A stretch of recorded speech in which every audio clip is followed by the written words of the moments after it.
Right on, folks. John Crane here in my shop, and as you can see, I'm sharpening a serrated knife. So I thought I'd bring you guys in here to show you how I'm doing this. Now you can see I've got this little setup here in my vise. It's just a 2x6. It looks like I got a 2x2 here that's screwed down. I got this clamped into the vise. This gives me a nice, stable workplace to hold this knife. So I can put this knife right here and then clamp this down. And then this enables me to use this right here. I got a couple different diamond files that I'm using to sharpen a serrated knife. This one is about a 1/2 inch in diameter, a little less than a 1/2 inch. Easy Lap is the brand name of this diamond sharpener. I think it's just like a sharpening steel, but I'm using it to sharpen these kind of scallop shape serrations on this knife. Now, a nice way to go about this is to take a Sharpie. So I'm just running this blue Sharpie over the blade, and this will tell you what you're cutting with the diamond file. Now, I already done some of these teeth back here, but let me show you what I'm talking about. So as we move the file, you can see I'm starting to take all the blue right there.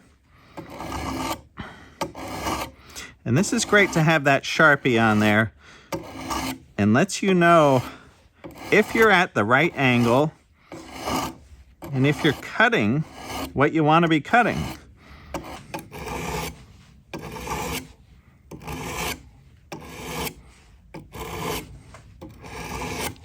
Okay, can you see what I'm talking about? That Sharpie enables me to see what material I'm removing, right? If you're too high, right, it's just gonna take a little bit off the tip. If your angle is too low, you're just taking it right off of the back. So the Sharpie is key for doing this. And this diameter doesn't always match the scallop here exactly, right? So this is around a 1/2 inch. It's just under a 1/2 inch. And I have to kind of move left and right in that groove to get the tip of the serration nice and sharp. You can see when I remove the Sharpie, right up here at the tip, you're getting that tip nice and sharp.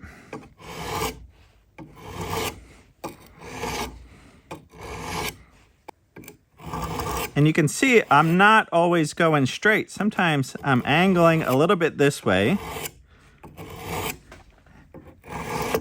because I'm trying to get the tips of these nice and sharp. Okay, now I'm gonna unclamp my blade and move it down a little bit.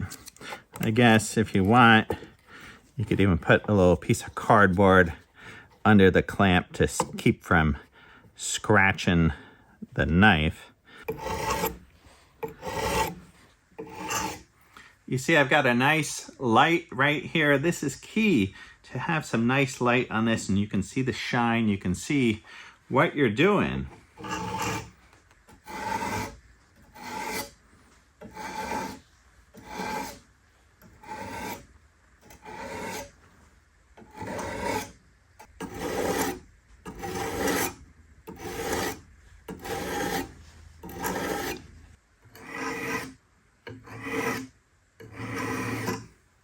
This is where I think YouTube really shines. If you can watch somebody go through the motions, you almost feel like you've already done it yourself and you're getting mentally prepared to go sharpen a knife or whatever it is. It's like, I remember reading that book, The Inner Game of Tennis, and the tennis coach, he talks about how he just had people watch him serve the ball over and over. Rather than explaining it to them, he just showed them, and they improved like tenfold just by watching him do the process over and over.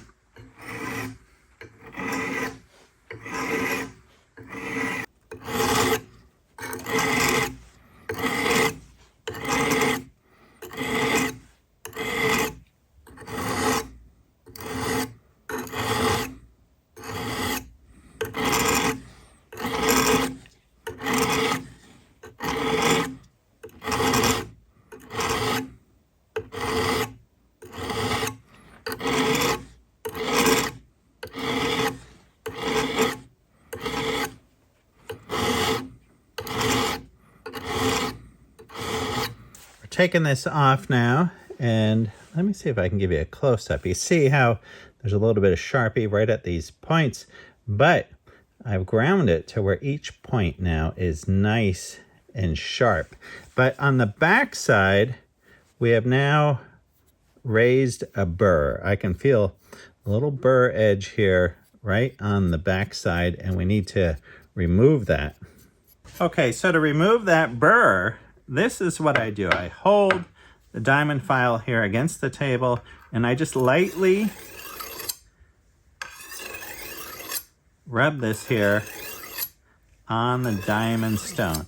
Just it's a very steep angle.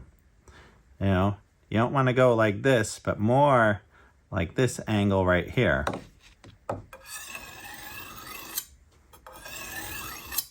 And then we come back to our block here again, and I go over this another time, just kind of lightly. It's kind of flexing that burr back and forth until it falls off. Another kind of method that you can do is just take a little razor knife, and this kind of breaks that edge of that burr, and you can see it just kind of fall off. Okay, another method to remove the burr, if so inclined, you can get these little Scotch-Brite wheels for your Dremel.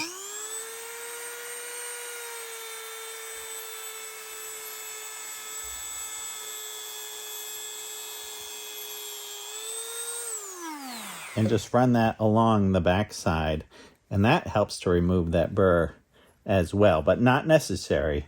You can do it with the steel. Okay, I just removed all that Sharpie with some rubbing alcohol, and now I'm really looking at this in the light, and I've gone over both sides. I even have these little files here for doing smaller serrations in knives, but I'm going along this edge, and I'm just making sure that that burr is broken off. I don't want that falling off in my food, so I bring this into the light, I look it over nice and careful, and I just make sure there's no little flaky edge that's gonna fall off. So, right, you can just touch up these little areas and just make sure that burr falls off. Okay, on another note, right, I do have these two diamond files here, these round rat tail conical files. The red is a fine, the blue is a coarse, and this is good if you want to do like this right here. These steak knives, and you can get into these little serrations, you know, by using a smaller file like this. Almost the same exact process that we just did. On another note, right, here's another serrated knife. Look at the big wavy serrations in this. And this one, same thing. You can clamp this down, and then you can just kind of follow with this round diamond file and just go over that edge. Now this is great to have the light on that, and I can see when I'm hitting that whole edge. Again, you can put the Sharpie on there and get this nice and sharp. All right, there you go, folks. This thing is super sharp right now. How do I know? All right, because I ran it along there, and I got a little ding here in the tip of my thumb, right? But I will put in the description links to these. I'm not sponsored by any of these people. I'm just putting this in the links. So if you want to buy these, you know what I have here in the shop. But wait, there's more. No. Remember those Ginsu commercials? Ginsu 2, right? Cutting through a tin can, or maybe they're going right through an old muffler. All right. Right on, folks. I hope you guys are all doing great. Hopefully this helps you sharpen some knives in your kitchen and gets you cooking up some nice meals, making some nice bread, get that butter on that toast. All right. Right on, folks. I'll see y'all soon. Right on.